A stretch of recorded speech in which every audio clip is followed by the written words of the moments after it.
Hola, queridos amigos del ADN de la historia, querida Isabel Revuelta, hola, querido ¿qué tal? Alejandro Rosas.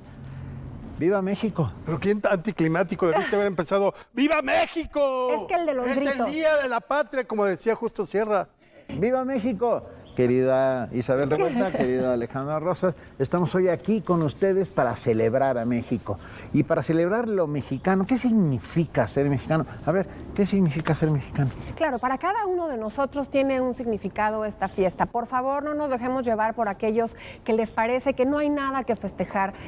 Yo creo a pie juntillas que por más negros que estén los momentos, hemos pasado momentos aciagos en nuestra historia y no por eso hay que olvidar todo eso que nos mueve, lo que sí nos hace sentir orgullosos, lo que nos hace sentirnos adheridos a esta tierra que quién sabe qué sucede, que no te quieres ir. ¿Qué sucede? Que es maravillosa, que es lo nuestro. Eso es lo que a mí me sucede. Yo he contado en muchas ocasiones. Pero también te puedes ir y no pasa nada. No, es decir, seguir queriendo a tu país. Yo he contado en muchas ocasiones que cuando te das cuenta, a los 10 años, que esto ya es lo tuyo y no son otros lugares donde yo había vivido, no puedo otra cosa más que decir, me gusta, me quedo, me siento identificada. Para mí eso es México. Para ti. Híjole, significa muchas cosas, nuestra historia, todo lo que representa, nuestra comida, nuestra cultura, la manera en que nos relacionamos unos con otros y cómo nos relacionamos con el propio país, ¿no? Un país tan vasto, tan rico, tan espectacular y tan lleno de gente buena. Porque luego también parece que la polarización hace que nos veamos unos a otros como diferentes y no es cierto. Finalmente todos esperamos lo mismo, que es justicia, libertad, alegría. Los griegos decían que la búsqueda de la felicidad era lo que nos mueve y yo creo que es eso y tenemos que estar juntos para lograrlo. Sí, por ejemplo, para mí el sentido que me da lo mexicano tiene que ver con la historia. Sí. Con que mi historia personal, cuando menos desde el siglo XVIII están aquí mis antepasados, quizá un poco antes, pero la historia de lo que ya es lo que nos ha formado como país, ¿no? La música, la gastronomía, desde luego, aunque parecieran clichés, pero sí son cosas que, pues, cuando sueles viajar mucho y de pronto te encuentras en otro país, pues sí, de pronto añoras, pues el síndrome del jamaicón, ¿no? Y no me refiero a los chilitos, sino de pronto los frijoles, como los preparas aquí, o los huevos rancheros, o los tamales, etcétera. Entonces, creo que es un conjunto de cosas que poco tienen que ver con la política. Totalmente. No tienen nada que ver tiene que ver más bien con la construcción que está por encima de todo lo que ha sido la política, aunque la política desde luego es la que ha ido llevando a lo largo de los siglos la construcción como país ya en términos de Estado, ¿no? Claro, pero justamente esa clase política sale y de alguna manera le ha quedado mal a esa vida cotidiana, a esas raíces y esas tradiciones que tenemos, porque lo dices bien, Alejandro, cuando tienes oportunidad de viajar, ese algo que te hace falta en el paladar o ese algo que te empiezas a sentir extraño, son la forma que tenemos de vivir en nuestras casas. Y en el ADN de la historia lo hemos hecho, ¿no? Buscar esas casonas donde se recreaban esos momentos de la historia, pero de gente como nosotros, desde siempre cómo hemos comido, cómo hemos merendado, cómo hemos cenado, cómo hemos desayunado, qué nos gusta comer, lo que no nos gusta comer, y ese gran laboratorio sincrético que fue la colonia, el virreinato, definitivamente nos da ese sello que sales y seas el jamaicón o no, porque me preguntaban mis hijos, ¿qué es eso del síndrome del jamaicón? Ese jugador de fútbol, no me acuerdo su nombre, portero, Tota. No. Ah, perdón. Ya ven, de ya las Chivas, el jamaicón Villegas. Ese jamaicón, que se va al extranjero y no se halla. No, a los 15 días dijo, ¿y los chiles? Aquí no hay Pero chiles. además ni siquiera era de irse a jugar al extranjero como luego ya lo hemos visto con otros jugadores. Iba como seleccionado, no sé qué mundial México tenía que ir, y en ese periplo de ir y regresar, pues le dio como que extrañaba a su mamá. Nostalgia. Sí, claro. Extrañaba la comida de su mamá. Exactamente. Y no había chiles. Déjame decirte algo. De repente, estando en Londres, caminando por una calle, empecé a oír en algún sitio, se venden licuadoras. Y yo dije, no se compran. Sí. Y era alguien que lo traía en su teléfono. Y no sabes qué conexión cerebral hubo de educación sentimental, de lo que nos hace, de lo que nos mueve. Pero ese grito ya se va a volver universal, porque en la Condesa ya lo puedes oír en inglés. ¿Ah, sí? ¿Es en no, serio? cierto. Y creo que la señora que lo grabó tiene los derechos. Oye, pero Ese condicionamiento incluso como de Pavlov, que son los olores y los sabores, cuando pasas por una tortillería y oyes la cadena de esa máquina y hueles mexicana, el maíz, querida. y hueles el maíz, no puedes evitar hacerte un taco de sal. Es lo más mexicano que puedes encontrar. Todos esos olores y sabores sí te arraigan y sí te hacen sentir una pertenencia particular. Claro. Y la bandera, perdón, ves una bandera mexicana en alguna otra parte del mundo y inmediatamente dices, de ahí soy, ese soy, ¿no? Claro, y entonces por eso caemos en este tipo de clichés de ¿cuál es el himno más bonito del mundo para el mexicano? Claro. ¿Y cuál es la bandera más bonita del mundo? La Pues la mexicana. mexicana. O cuál es la cocina más maravillosa, que La sí lo es, mexicana. pero también un chop suey o un espagueti muy bien hecho también habla de esas historias, tanto de China como de Italia, y también de procesos históricos muy interesantes. Justo hablemos de que de loterías, de que, Sí, ¿a dónde vamos? Es que la lotería nos representa de muchas maneras. O sea, hay ciertas cosas de la lotería que solo son mexicanas, que solo representan a México. Estoy pensando en la calavera. ¿Quién pone una calavera en una lotería? O sea, que es en un juego aparentemente para niños. Y es nuestra relación con la muerte. Entonces, ¿qué les parece si sacamos una cartita? A ver. Venga, Échale. échale, échale. Hoy que vienes de mariachi. ¿No te gustó? Está precioso tu plastrón con esa águila. Tarán, tan, tan. Vas. Ok, ¿Qué es? ok. No, volteala. No, quiero que lo adivinen. Anda, pues. Vamos a ver si la adivinan. Al pasar por el panteón me encontré un calaverón. Pues la calavera, ¿no? O sea, y de verdad que no fue. ¡Ah, qué chistoso! ¿Sabes qué? Entonces hay que hablar justamente de eso que sentimos por la muerte, porque muchos extranjeros piensan que no le tenemos miedo. Es todo lo contrario. Entendemos muy bien ese proceso de que todo lo que está vivo va a tener que morir. Y le tenemos un respeto particular justamente por esa naturalidad con la que afrontamos un hecho más de la vida. La idea que se cree que tenemos los mexicanos es que nos burlamos de ella, ¿no? O que hacemos algo. Y no es cierto, No, te es duele verdad. tanto, la muerte duele tanto aquí en China. Absolutamente. La diferencia es cómo te acercas a la memoria de tus muertos. Exacto. Eso sí nos hace diferentes con respecto al resto del mundo. Las ofrendas, el pan de muerto, la noche del 1 al 2, el ir a los panteones a limpiar las tumbas de nuestros antepasados, etcétera. Claro, porque además es el recuerdo muy cercano de tu familia, Sí, del, sí. del ser querido con el que conviviste y al cual le aprendes cosas, ¿no? A mí siempre me ha parecido que el tema de los velorios en nuestro país es una especie de sobremesa, claro, muy triste, pero las penas con pan son menos, un dicho muy mexicano, y la otra es, nos reunimos a través de la comida y de la mesa y de la bebida para pasar trances cotidianos de nuestra vida. Cualquier excusa es perfecta para reunirnos, comer y beber. Claro. Pero además, perdón, estoy pensando en la calavera con las dos tibias cruzadas, que también ha sido parte importante de nuestra historia. Estoy pensando en el doliente de Hidalgo, esta bandera. esta maravillosa bandera que fue usada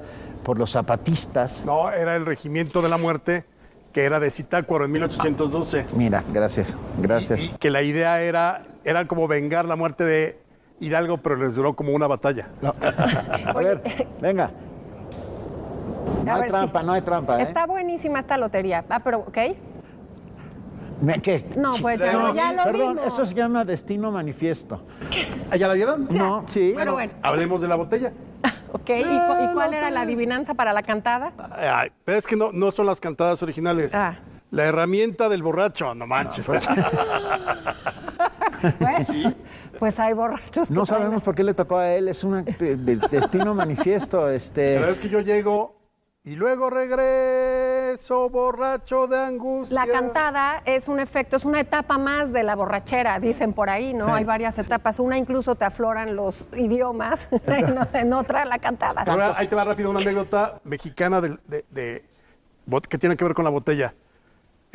Cuando cambiamos del siglo XIX al siglo XX, empieza a circular la cerveza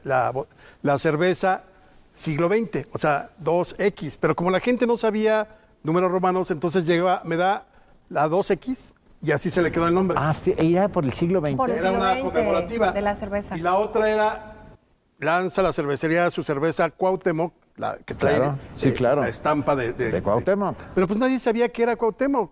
Todo el mundo decía, es un indio. Y entonces la gente del pueblo pedía, deme la del indio. y así se quedó el nombre. Oye, y hablando de esta bebida muy mexicana, porque luego nunca hablamos de que la cerveza es absolutamente bebida nacional. En el norte de la República, que quise yo hacer una pequeña referencia con mi atuendo el día de hoy, un poco al norte de México, en fin. La cerveza y la embotelladora, porque fueron dos industrias muy pujantes en el norte, principalmente en Monterrey, cuando se empiezan a hacer estas botellas de vidrio y se esterilizan y se pone la cerveza, incluso mucha gente, muchas madres de familia preferían darles cerveza a sus hijos que agua, porque no era potable. No, claro, porque el era agua muy estaba complicado. contaminada. Estaba contaminada, entonces... Pero fíjate que yo no la consideraría a la cerveza una bebida nacional. Yo me parece que sí. Yo creo que es la segunda después del tequila, ¿no? Pero yo, por ejemplo, muchos destilados, el aguardiente del norte, por ejemplo, el Canora, o el Sotol. Bacanora, Sotol, tequila y mezcal.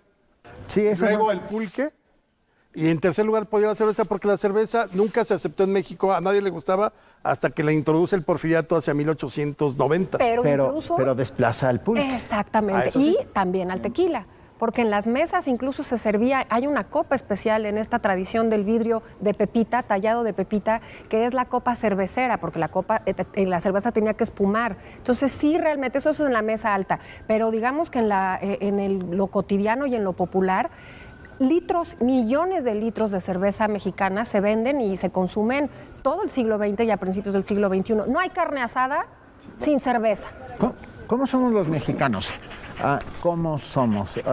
Tenemos una relación maravillosa de veneración y respeto a nuestra madre, que viene de la Virgen de Guadalupe, o sea, viene... ¿no? Y una relación ríspida con nuestro padre. Todo esto lo explica maravillosamente Octavio Paz e incluso el propio Juan Rulfo, ¿no? O Samuel Ramos. O Samuel Ramos, por supuesto. ¿Saco yo una? Sí. Pónmela tú para que... Yo barajo el mazo. Esto se llama mazo, ¿verdad? Sí. ¿Qué? Un mazo de cartas. Un mazo de cartas. Y dice, a ver. Dice, este mundo es una bola y nosotros un balón. El mundo. El mundo, obviamente. El mundo. México en el mundo. En el mundo. Y además, qué curioso, en esta litografía viene México en rojo para demostrar que es muy mexicana. México y el mundo ha tenido relaciones curiosas, ¿no? Somos producto de sincretismos culturales, de mestizajes. No solo somos un mestizaje de españoles y pueblos originarios, sino también, por ende, de fenicios, árabes. Bueno, desde romanos, en fin, romanos. Estamos hechos de muchísimos rostros. Yo creo que el primer periodo donde realmente se considera México ya un país en otro nivel es el Porfiriato. Sí. Porque con la modernización y la modernidad que llega en esos momentos, empezamos a participar en las ferias internacionales. Aquí ya hay paz, prosperidad económica, no desarrollo. O sea, la desigualdad es una cosa, pero había crecimiento, había estabilidad. Y entonces en las ferias internacionales empezamos a llevar lo que quizá es la mayor prenda de orgullo mexicano a lo largo de la historia, que es el mundo prehispánico, curiosamente. Claro. Y entonces, por ejemplo, hay imágenes donde se levantó el pabellón mexicano en la Feria Universal de París del 89, junto a la Torre Eiffel, que estaba recién inaugurada, un palacio azteca. Wow. Increíble, claro. Y además, nosotros mismos nos damos cuenta también a finales del 19 que sí somos una nación, que sí compartimos desde el norte de la República hasta el Suchiate, compartimos elementos, compartimos historia y compartimos cosas en común. Y no es sino hasta la República restaurada en 1867, que incluso estuvimos a nada de perder país por 2 invasiones extranjeras, por la guerra intestina de Reforma. Pero ya cuando estamos en el Porfiriato, empiezan a existir, y fíjate qué curioso, incluso la música mexicana se vuelve universal, con el vals sobre las olas de Juventino Rosas. México se pone un poco en el mundo. Si ves la arquitectura, también México es crisol de todo eso que estaba pasando en el mundo. Y es que me quedo pensando que a pesar de eso y de ese símbolo de identidad que México significa, también tenemos 32 símbolos de identidad. Cada estado de la República Mexicana responde a ciertos códigos de conducta, de alimentación, de manera de ver el mundo, etc. Hay gente que te dice, ¿tú de dónde eres? yucateco, pero mexicano, pero primero yucateco, ¿no? Entonces, pero pones por delante tu terruño, ¿no?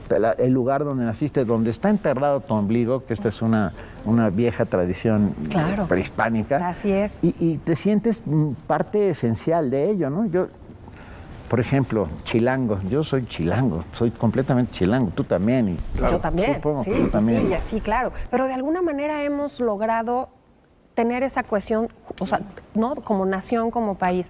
Y sin duda un elemento más, porque yo traje 2 muestras de 2 cosas muy mexicanas, que es los chiles en nogada, que están ahorita también muy en discusión y muy en boga, pero un platillo que a mí me parece muy rescatable, que es el mole. El mole significa moli, que es una voz náhuatl, que es salsa. Y hay una cantidad de salsas en nuestra cocina que de verdad sales de México y sí te hace falta una salsita, algo que le dé el sabor. Puede ser verde, puede ser roja, puede ser mole de distintos colores. Y lo que te da es ese arraigo de la cocina prehispánica, pero también con esos elementos que buscan. Los primeros españoles buscaban comer como lo hacían en su tierra. Guisos sabios. O sea, y entonces se van mezclando. Y fíjate, Benito, Alejandro, estaba leyendo que, por ejemplo, el pimiento español es un chile serrano, es un chile poblano mexicano que se lleva a tierras españolas. Y que se endulza. Y se endulza por la tierra. Ay, bueno, por la tierra y el agua, por supuesto. Claro, por la tierra y el agua. Hay gente que se lleva semillas de chile de México para plantarlas en otros sitios y no pican. Por más que le hacen, no pican. Y tiene que ver con nuestra tierra. Claro. Es increíble, claro. Sí, y bueno, por ejemplo, pues el chile en nogada también lo que representa y todos los platillos, ¿no? El chile en nogada se supone que fue preparado para Iturbide cuando ya se acercaba a ocupar la Ciudad de México en 1821 y el día de su santo, unas monjas en Puebla le preparan el famoso platillo. Pero de ahí hay 10,000 versiones. Con los colores de la bandera trigarante. Claro, la nogada es el blanco, el verde es el propio chile y el rojo es la granada. O el perejil, ¿no? Que es también el verde que se le pone encima. Pero pues ahí sí hay 10,000 versiones. Hay quienes dicen que no para ir a Iturbide, sino que eran 3 oficiales que tenían 3 novias en Puebla. Hay quienes dicen que eran capeados. Hay quienes dicen que originalmente era un postre, que no era un platillo principal. Oye. Pero el hecho es que arraigó. Yo soy de la idea de que esos mitos fundacionales. Arraigó. Vamos a un corte. No se vayan, que seguimos hablando de México. ¡Viva México!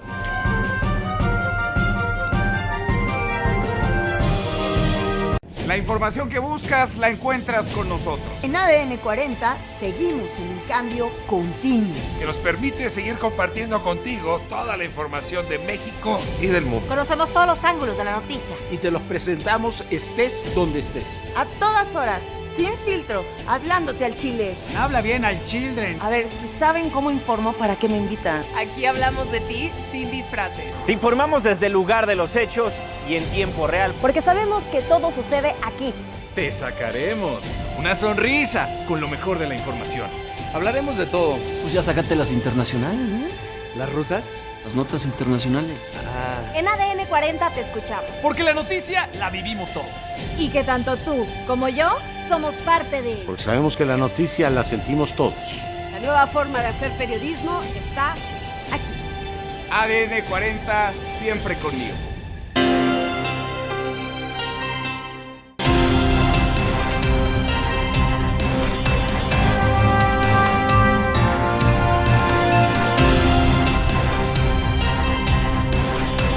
ADN 40, siempre conmigo. Información certera al momento. Contenidos hechos para ti. Periodismo veraz. ADN conmigo. Con Juan Pablo de Leo y Baitiare Mateos. Lunes a viernes a las 10 de la mañana. Por ADN 40. Siempre conmigo. Todo aquello que está siendo noticia en México y el mundo. Podrás conocerlo y discutirlo con nosotros a través de ADN40.mx. Caos vehicular en circuito interior por un tráiler. Así arrancamos noticias ADN40.mx. Pues a darle. ¿Arrancamos? Con Valentina Rodríguez, Romina Ramos, Ania Gómez, Carmen Sánchez y Daniel Jacobo.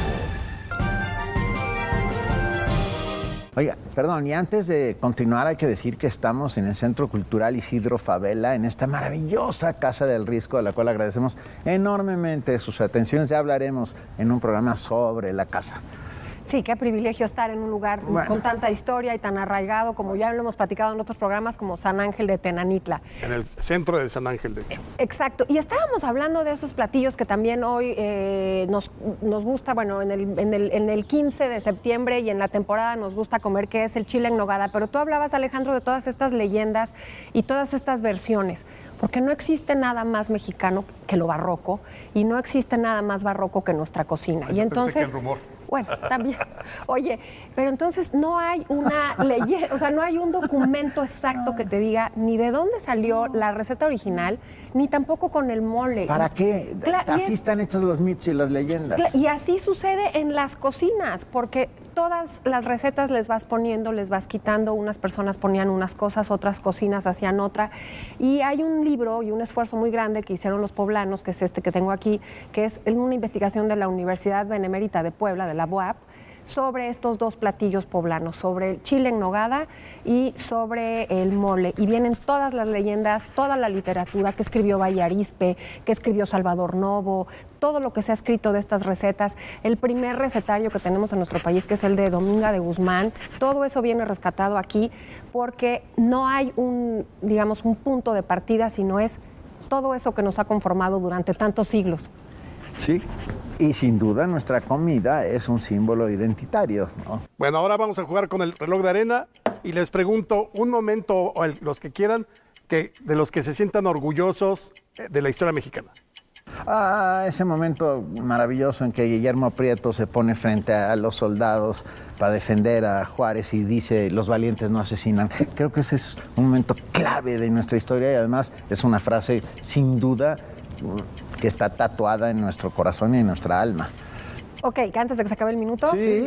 Cuando Sor Juana Inés de la Cruz decide que aunque no podía estudiar como mujer, decide mejor ser monja para dedicarse a sus mundos, beberse el mundo, los libros y convertirse en una escritora más allá de lo que nos podamos imaginar. Y cocinera además, y además mujer, yo me siento muy identificada y muy orgullosa con ese momento, en ese siglo que le toca vivir a Sor Juana. Aunque al final muere callada, no hay un solo de sus párrafos que esté mudo actualmente. Me parece potentísima. Para mí el descubrimiento de la ruta de regreso de Asia, el tornaviaje, 1565, que es cuando parte la expedición, Legazpi y Fray Andrés de Urdaneta, que es lo que finalmente unió al mundo. Y en esa expedición ya iban mexicanos novohispanos, si les podemos llamar de algún modo, aunque son dos términos que todavía no se utilizaban en ese momento. Oye, que si tuviéramos máquina del tiempo nos hubiéramos puesto los tres en cada uno de esos momentos. Qué emoción, ¿no? Qué maravilla. Qué maravilla. Pero nuestra historia está hecha de eso, de un montón de pequeños momentos que determinan y que, no sé, estoy pensando en Morelos rompiendo el sitio de Cuautla. ¿Sí? También debe ser un momento así como sorprendente, maravilloso, mágico. A mí me impresiona y me emocionaría mucho ver cómo un personaje tan controvertido como Pancho Villa se trepa en un banquito y le cambia el nombre a la calle de Plateros por un mártir verdaderamente de la revolución y le pone Madero. Son momentos que debieron de haber sido emocionantísimos. O el día que se sientan en la silla presidencial. Eso, otra vez. ¿En qué momento de la historia te gustaría estar? O sea, ¿te gustaría haber estado? En ese instante. Yo siempre he dicho, el momento en que Hernán Cortés cruza por el paso de Cortés y ves México Tenochtitlan, ser uno de los hombres de Cortés, o mujer, más bien, me encantaría una mujer, y ver cómo era México Tenochtitlan. Doña Isabel Revuelta. Doña Isabel Revuelta. Yo haber subido con Gonzalo de Sandoval el Popocatépetl, porque él fue el primer español que ve Tenochtitlan desde lo alto del Popo. Iban a buscar la pólvora. No, porque la pólvora no. Perdón, claro, para hacer. Yo, el instante en que van Zapata y Villa en sus caballos rumbo al Zócalo. Estar ahí en ese momento hubiera sido maravilloso. Me hubiera encantado estar ahí. Otro momento. Otro momento. Cuando, a pesar del Cerro de las Campanas, cuando triunfa la República en 1867 y cuando entra Juárez a la Ciudad de México, bueno, no hay un momento preciso, sino me hubiera gustado vivir ese sentimiento de ya pasó lo peor, ya tuvimos terribles décadas y ahora sí podemos empezar frescos este nuevo país. 1867 para mí sería un año que me hubiera gustado. Pero es un año completo. Sí, estar todo ese proceso. Me hubiera encantado estar en el primer embalsamamiento de Maximiliano en Querétaro. Le falta ahí tantito. A mí... remojar algún pañuelo en la sangre del emperador como lo hacían las señoras que mandaban sus O sea, de reliquia absoluta. Sí, claro. Ese 5 de mayo en el que el general Zaragoza claro. vence al ejército más poderoso del mundo. Creo que, aunque fuera solamente durante poco tiempo, creo que fue un momento mágico y maravilloso. Increíble. Las armas nacionales se han cubierto Y de otro, gloria. ¿sabes cuál sería? El 27 de septiembre de 1821, que el propio Lucas Alamán, el historiador del siglo XIX, que estuvo presente, dice que al menos hasta 1848, 49, que es cuando escribe su historia, dice que él nunca vivió un momento de tanta alegría para tanta gente al mismo tiempo. O sea, que ese día ya había cuajado los 3 colores de la bandera trigarante, entonces había las mujeres con sus listones tricolores, las guirnaldas, estandartes en las principales calles de lo que hoy es, bueno, era la Ciudad de México, hoy es el centro histórico. Pero esos 2 momentos que están diciendo ustedes son verdaderamente profundos. Y recuerdo haber leído el texto del discurso que le da Zaragoza a sus hombres y les dice, efectivamente, los franceses son el ejército más poderoso del mundo, pero ustedes son los mejores hijos de México. Ah, qué bonito. No puedo sentirme más orgullosa.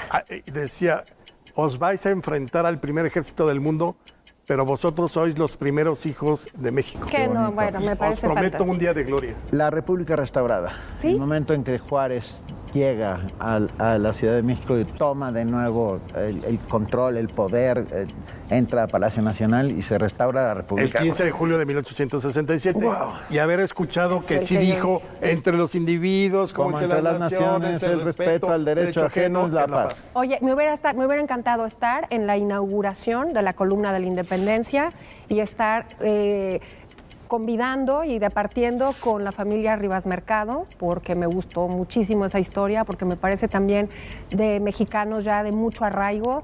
La vida trágica de Antonieta, saben que lo he repasado, pero también ver esos festejos. Hay un libro entrañable que escribió Rafael Tovar y de Teresa sobre esos festejos del centenario. El estar en el centenario y vivirlo. Yo sé que había cosas tremendas de desigualdad, desafortunadamente, y por eso estalla la revolución, pero haber convivido también con esos primeros 100 años y decir, esto es México y al mundo, porque fueron unos festejos hacia el mundo, pero todo el mundo lo festejó. Otro momento, estar sentado en el Salón Rojo de la Ciudad de México en el momento en que se presenta por primera vez una película en México y ver venir a ese tren hacia mí y todo el mundo gritando. Paraba, sí. Ese debe ser un momento espectacular. Sí, también, claro. O oír cantar a la gatita blanca en el lírico. No sé, estamos hechos de eso, de momentos, ¿no? Bueno, y como estamos hechos, Benito, yo voy a decir uno que me hace sentir muy, muy feliz. En 1983, mi padre decidió que el 15 de septiembre lo íbamos a pasar como se debía, en el Zócalo, en la verbena popular. A mí también. Previamente, en el Café de Tacuba, merendamos, porque esa es la palabra, merendamos unos tamales, tamal verde, que me picó impresionante. Tengo una mala relación con el chile, necesito aprender más.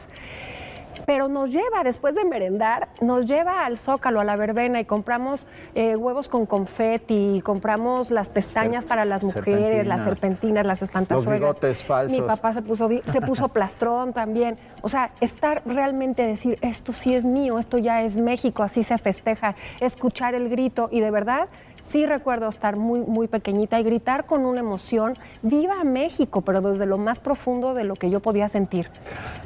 Qué maravilla, ¿no? Claro. Y bueno, yo creo que lo que intentamos es eso, transmitir este orgullo de lo mexicano, de la mexicanidad, de eso que nos identifica, nos hace pertenecer de tantas maneras. Oye, ¿y qué más comen en el 15? ¿Las chalupas con cerdo, las chalupas poblanas? Tostadas. Claro. En la casa siempre son gorditas, pambazos, los sopes pambazos. y pozole. Qué maravilla Y los tostadas. pambazos. Mira, se me acaba de abrir el apetito violentamente. Qué buenos son, ¿verdad? Sí. Uy, qué maravilla. Sí, los acabo de probar y me gustaron muchísimo. Ya nos vamos, nos pero tenemos ¿sabe que qué? ir. Celebren, No, sigamos. celebren con nosotros, ¿no? Hoy sigan celebrando. Sigan celebrando. Es el Día de la Patria, como le llamó Justo Sierra. Viva México. Viva gracias, México por Isabel. siempre. Gracias, Alejandro. ¡Viva México! Gracias ¡Viva! a ustedes. Viva México.